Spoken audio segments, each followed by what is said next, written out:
दोस्तों, भारत को मंदिरों का देश यूं ही नहीं कहा जाता। यहाँ के मंदिरों में जरूर कुछ तो विशेष बात है जो लाखों श्रद्धालुओं को हजारों किलोमीटर दूर से अपनी ओर आकर्षित करती है। भारत में हजारों मंदिर ऐसे हैं जिनका इतिहास और रहस्य आज भी अनसुलझे हैं। इनमें से कुछ मंदिरों की दिव्यता और रहस्य इतने गहरे हैं कि विज्ञान भी उनका स्पष्ट उत्तर नहीं दे सका।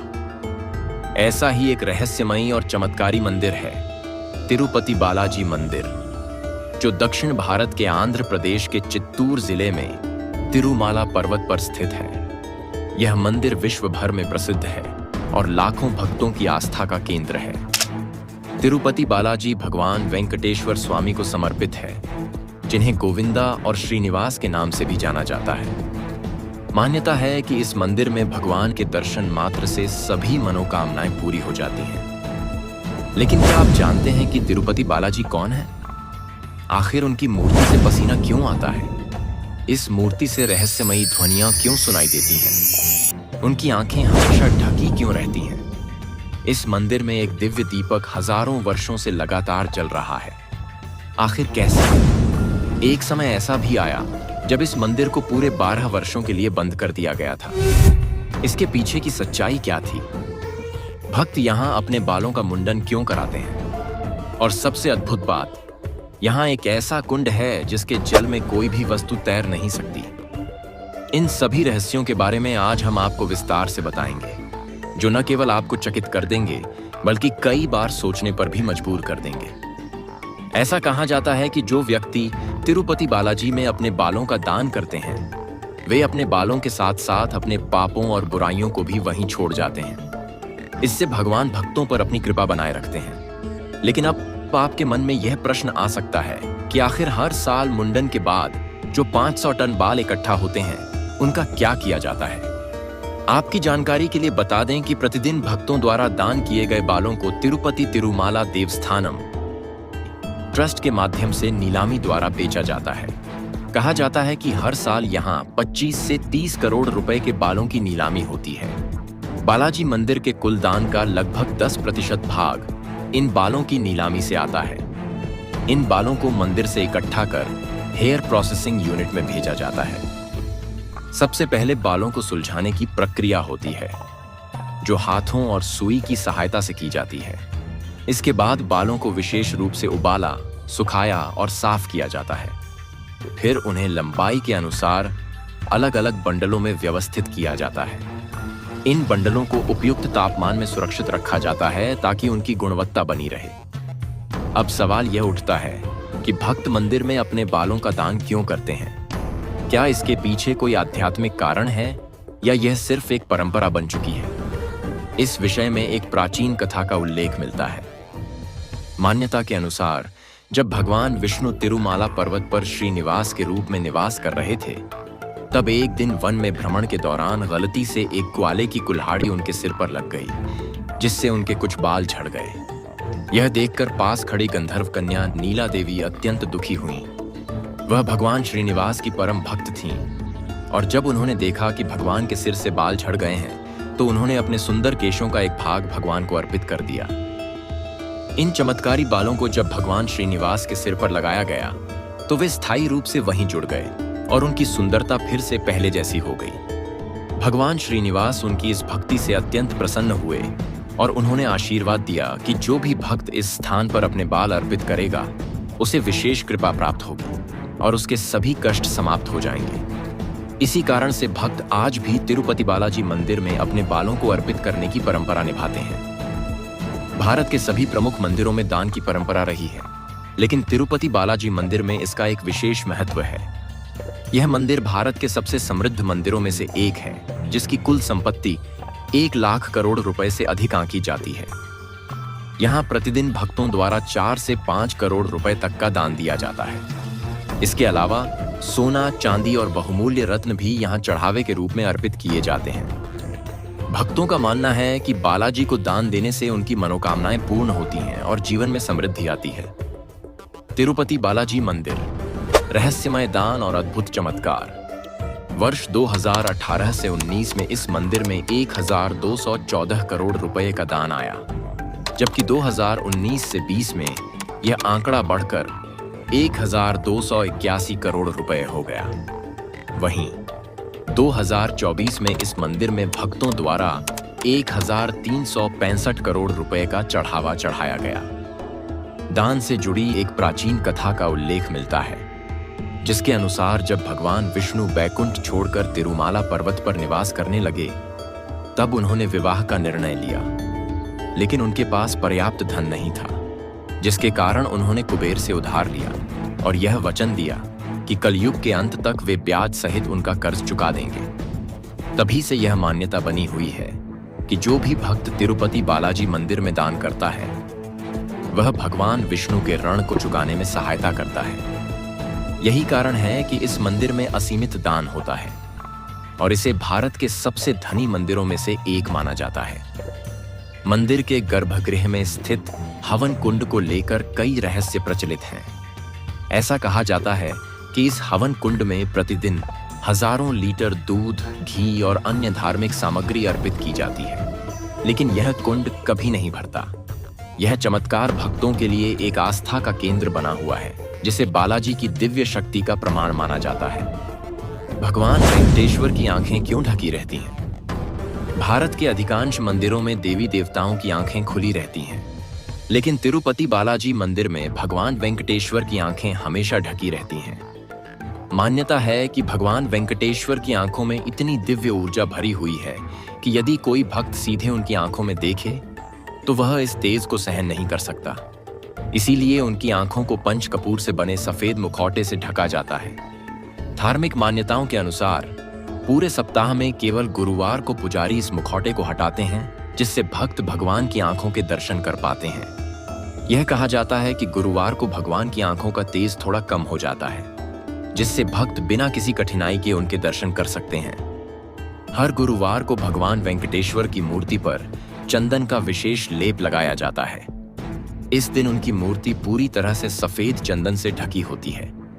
लेकिन सबसे आश्चर्यजनक बात यह है कि जब यह लेप हटाया जाता है तो बालाजी के हृदय स्थान पर माता लक्ष्मी की आकृति उभर आती है। यह घटना मंदिर की सबसे रहस्यमयी परंपराओं में से एक मानी जाती है। पौराणिक कथाओं के अनुसार जब भगवान विष्णु तिरुपति में वेंकटेश्वर रूप में प्रकट हुए तो उनके शरीर पर एक चोट थी, जिससे उन्हें कष्ट हो रहा था।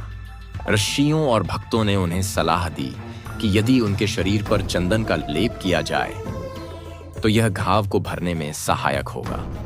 तभी से यह परंपरा शुरू हुई कि हर गुरुवार को भगवान की मूर्ति पर चंदन का लेप लगाया जाए।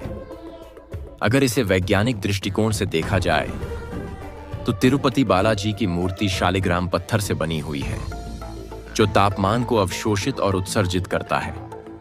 मंदिर के गर्भगृह में स्वाभाविक रूप से अधिक गर्मी बनी रहती है, जिससे मूर्ति का तापमान बढ़ सकता है। चंदन, जो अपने शीतल गुणों के लिए जाना जाता है, मूर्ति के तापमान को संतुलित रखने में मदद करता है और इसे दरारों से बचाता है। बालाजी की मूर्ति पर असली बाल। अक्सर मंदिरों में देवी देवताओं की मूर्तियों के बाल कृत्रिम होते हैं, लेकिन तिरुपति बालाजी की मूर्ति के बाल असली और रेशमी हैं। यह इस मंदिर की सबसे अनोखी विशेषताओं में से एक है। मंदिर से जुड़े पुजारियों का कहना है कि भगवान वेंकटेश्वर के इन बालों को कभी कंघी करने की आवश्यकता नहीं होती, फिर भी वे हमेशा स्वच्छ और सुगंधित रहते हैं। ऐसा माना जाता है कि यह भगवान के साक्षात मौजूद होने का प्रमाण है। तिरुपति बालाजी मंदिर के गर्भगृह में एक दिव्य दीपक जलता है, जिसे अक्षय ज्योति कहा जाता है। ऐसा कहा जाता है कि यह दीपक अनादिकाल से जल रहा है और इसे कभी बुझते हुए नहीं देखा गया। यह भगवान वेंकटेश्वर की अनंत शक्ति और चमत्कार का प्रतीक माना जाता है। कुछ मान्यताओं के अनुसार यह दीपक बिना तेल और घी के जलता है, जो इसे और अधिक रहस्यमयी बना देता है। वैज्ञानिक दृष्टिकोण से यह असंभव लगता है, लेकिन भक्तों के लिए यह भगवान का एक अद्भुत चमत्कार है। कई भक्तों का कहना है कि जब भगवान का श्रृंगार किया जाता है तब यह लौ अपने आप अधिक तीव्र हो जाती है, जबकि भगवान के विश्राम करने के समय इसका प्रकाश थोड़ा मंद पड़ जाता है। तिरुपति बालाजी मंदिर में जलने वाला यह दिव्य दीपक केवल एक लौ नहीं, बल्कि आस्था, शक्ति और चमत्कार का प्रतीक भी है। इसे चाहे परंपरा कहें या ईश्वरीय चमत्कार, यह रहस्य आज भी भक्तों के लिए आध्यात्मिक आकर्षण का केंद्र बना हुआ है। भगवान वेंकटेश्वर की मूर्ति को क्यों आता है पसीना? भक्तों का विश्वास है कि भगवान वेंकटेश्वर इस मूर्ति में सजीव रूप में विराजमान है और मूर्ति से आने वाला पसीना इस बात का संकेत माना जाता है कि वे भक्तों की मनोकामनाएं सुनते हैं। मंदिर के पुजारियों के अनुसार यह मूर्ति सामान्य पत्थर की तरह ठंडी नहीं रहती, बल्कि हमेशा एक जीवित शरीर की तरह गर्म बनी रहती है। जब पुजारी इसे स्पर्श करते हैं तो वे इसे किसी ठोस पत्थर की बजाय हल्की गर्मी लिए हुए महसूस करते हैं। हर दिन भगवान को विशेष औषधीय जल और सुगंधित तेलों से स्नान कराया जाता है। इसके बाद जब मूर्ति को वस्त्रों से ढका जाता है तो कुछ समय बाद उस पर नमी दिखाई देने लगती है। वैज्ञानिक दृष्टिकोण से यह घटना मंदिर के गर्भगृह के वातावरण से जुड़ी हो सकती है, क्योंकि वहां नमी और तापमान का संतुलन सामान्य स्थानों से भिन्न रहता है। मूर्ति जिस पत्थर से बनी है उसमें कुछ ऐसे भौतिक गुण हो सकते हैं जो वातावरण से नमी को अवशोषित कर पसीने जैसा प्रभाव उत्पन्न करते हैं। पुजारियों के अनुसार कभी-कभी मूर्ति से हल्की सुगंधित बूंदें भी निकलती हैं, जो सामान्य पत्थर की मूर्तियों में नहीं देखी जाती। यह भी एक रहस्यमय घटना है जिसे अभी तक वैज्ञानिक दृष्टिकोण से पूरी तरह से समझाया नहीं जा सका है। भगवान वेंकटेश्वर स्त्री और पुरुष दोनों के वस्त्र धारण करते हैं। यह भारत का एकमात्र ऐसा मंदिर है जहां भगवान वेंकटेश्वर स्त्री और पुरुष दोनों ही प्रकार के वस्त्र धारण करते हैं। धार्मिक मान्यताओं के अनुसार भगवान वेंकटेश्वर के शरीर के दाहिने भाग को भगवान विष्णु और बाएं भाग को माता लक्ष्मी का स्वरूप माना जाता है। इसी कारण उन्हें कभी धोती और कभी साड़ी पहनाई जाती है। त्योहारों और विशेष अवसरों पर भगवान को श्रृंगार के रूप में साड़ी पहनाने की परंपरा है। यह परंपरा यह दर्शाती है कि ईश्वर किसी एक लिंग तक सीमित नहीं है, बल्कि वे समस्त सृष्टि के स्वामी हैं। यह भक्तों को यह संदेश भी देता है कि स्त्री और पुरुष में कोई भेदभाव नहीं होना चाहिए, क्योंकि दोनों ही समान रूप से पूजनीय हैं। मूर्ति से आती हैं रहस्यमय ध्वनियां। तिरुपति बालाजी मंदिर समुद्र तल से लगभग 3200 फीट की ऊंचाई पर स्थित है, लेकिन इसके बावजूद भगवान की मूर्ति से समुद्र की लहरों जैसी ध्वनियां सुनाई देती हैं। जब भक्त मूर्ति के पीछे कान लगाकर सुनते हैं तो वे स्पष्ट रूप से समुद्र की आवाज महसूस कर सकते हैं। कुछ मान्यताओं के अनुसार यह ध्वनि बैकुंठ से आती है, जो भगवान विष्णु के दिव्य लोक का प्रतीक है। वहीं कुछ भक्तों का मानना है कि भगवान वेंकटेश्वर की यह मूर्ति स्वयं समुद्र से प्रकट हुई थी, इसलिए इसमें समुद्र की लहरों की ध्वनि गूंजती है। वैज्ञानिक अभी तक इस रहस्य को पूरी तरह से समझाने में असफल रहे हैं, लेकिन भक्तों के लिए यह एक दिव्य अनुभव से कम नहीं है। तिरुपति बालाजी मंदिर में नागों की रहस्यमय उपस्थिति। तिरुपति बालाजी मंदिर में नागों की मौजूदगी भक्तों के लिए एक रहस्यमय अनुभव है।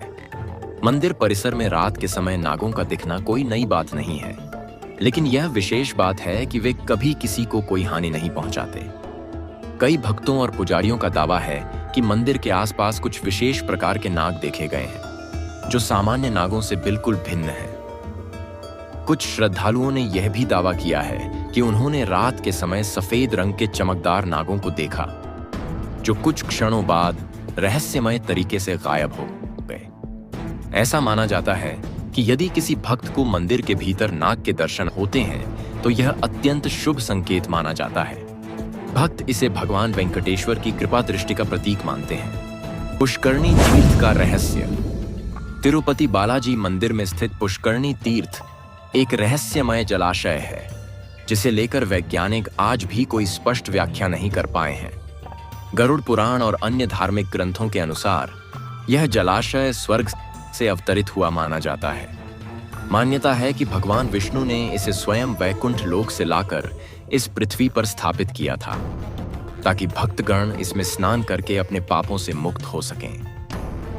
एक कथा के अनुसार भगवान विष्णु के प्रिय भक्त गरुड़देव ने इस जल को आकाश से लाकर तिरुमाला पर्वत पर स्थापित किया था, इसलिए इसे स्वामी पुष्करणी भी कहा जाता है। आश्चर्य की बात यह है कि यदि इस जलाशय में कोई वस्तु डाली जाए तो वह पानी में तैरने के बजाय तुरंत नीचे चली जाती है। इसके अलावा यह सरोवर कभी नहीं सूखता, चाहे गर्मी हो या सर्दी, इसका जल स्तर सदैव स्थिर बना रहता है। मान्यता है कि इस पवित्र जल में स्नान करने से जन्म जन्मांतर के पाप नष्ट हो जाते हैं। मंदिर में प्रवेश करने से पहले भक्त इस तीर्थ में स्नान करके खुद को शुद्ध करते हैं। वैज्ञानिकों के अनुसार इस जलाशय का पानी वर्षों तक स्वच्छ बना रहता है, जबकि इसमें कोई आधुनिक शुद्धिकरण प्रणाली नहीं लगी हुई है। जब विशेषज्ञों ने इस जल की जांच की तो उन्होंने पाया कि इसमें कुछ प्राकृतिक तत्व मौजूद हैं जो इसे दूषित होने से बचाते हैं। इसके पानी में कुछ विशेष प्रकार के सूक्ष्म जीव होते हैं जो इसे स्वच्छ बनाए रखते हैं। भगवान वेंकटेश्वर के लिए प्रतिदिन 100 फीट लंबी पुष्प माला तैयार की जाती है, जिसमें 27 प्रकार के विभिन्न फूलों का उपयोग किया जाता है। ऐसा माना जाता है कि इन मालाओं के लिए फूल विशेष रूप से तैयार किए गए बगीचों से मंगाए जाते हैं। विशेष अवसरों और ब्रह्मोत्सवम उत्सव के दौरान बालाजी के लिए विशेष रूप से विदेशों से भी फूल मंगवाए जाते हैं। यह परंपरा मंदिर की अनूठी विशेषताओं में से एक है और इसकी भव्यता को और बढ़ा देती है। एक गुप्त गांव से आती है पूजन सामग्री। तिरुपति बालाजी मंदिर में भगवान को चढ़ाए जाने वाले प्रसाद और अन्य पूजन सामग्री कहीं और से नहीं, बल्कि एक विशेष अज्ञात गांव से मंगाई जाती है। यह गांव मंदिर से लगभग 22 किलोमीटर की दूरी पर स्थित है, लेकिन इसकी पहचान को गुप्त रखा गया है। चौंकाने वाली बात यह है कि इस गांव के बारे में बाहरी दुनिया में कोई उल्लेख नहीं है। क्यों? 12 वर्षों तक बंद रहा तिरुपति बालाजी का मंदिर। बहुत समय पहले एक स्थानीय राजा हुआ करते थे जो तिरुपति बालाजी के परम भक्त थे। वे नियमित रूप से मंदिर में पूजा अर्चना करते थे, लेकिन एक बार मंदिर की संपत्ति को लेकर एक विवाद उत्पन्न हो गया, जिसमें चोरी और अनियमितता के आरोप लगे। राजा को यह संदेह हुआ कि 12 लोगों ने मंदिर की संपत्ति को क्षति पहुंचाई है। बिना पूरी जांच किए उन्होंने उन 12 लोगों को दोषी ठहराकर मृत्यु दंड सुना दिया और उन्हें फांसी पर चढ़ा दिया। जब यह अन्यायपूर्ण घटना घटी, तब भगवान वेंकटेश्वर अत्यंत क्रोधित हो गए। मान्यता है कि उनकी मूर्ति में कंपन होने लगा और गर्भगृह से एक दिव्य आवाज गूंजी, जिसमें राजा के इस कृत्य को महापाप घोषित किया गया। मंदिर के पुजारियों और संतों ने राजा को समझाया कि उन्होंने घोर अधर्म किया है और उन्हें इस पाप का दंड भुगतना होगा। इसके बाद भगवान वेंकटेश्वर के आदेशानुसार यह भविष्यवाणी हुई कि मंदिर को 12 वर्षों तक बंद रखा जाएगा ताकि इसकी पवित्रता पुनः स्थापित हो सके। इस आदेश के अनुसार मंदिर के कपाट पूरी तरह से बंद कर दिए गए और 12 वर्षों तक किसी भी भक्त को भगवान वेंकटेश्वर के दर्शन करने की अनुमति नहीं थी। हालांकि इस अवधि में नियमित रूप से पूजा पाठ और अनुष्ठान किए जाते रहे, लेकिन आम श्रद्धालु मंदिर के अंदर प्रवेश नहीं कर सकते थे। इस दौरान राजा को भी अत्यधिक कष्ट उठाने पड़े। ऐसा कहा जाता है कि उनका पूरा वंश समाप्त हो गया और उन्हें भयंकर दुखों का सामना करना पड़ा। जब 12 वर्षों की यह अवधि समाप्त हुई, तब ऋषि मुनियों और पुजारियों ने विशेष यज्ञ और प्रार्थनाएं की, जिससे भगवान वेंकटेश्वर का क्रोध शांत हुआ। इसके बाद ही मंदिर के द्वार भक्तों के लिए पुनः खोल दिए गए। जब मंदिर के कपाट खोले गए तो लोगों ने देखा कि भगवान वेंकटेश्वर की मूर्ति से एक अद्भुत दिव्य प्रकाश प्रकट हो रहा था। इससे यह प्रमाणित हुआ कि उनकी कृपा एक बार फिर भक्तों पर बरस रही थी और मंदिर की पवित्रता पुनः स्थापित हो चुकी थी। दोस्तों, उम्मीद है कि आपको यह जानकारी पसंद आई होगी। इस वीडियो को लाइक और शेयर करना न भूलें। हम जल्द ही मिलेंगे अगली वीडियो में। जय तिरुपति।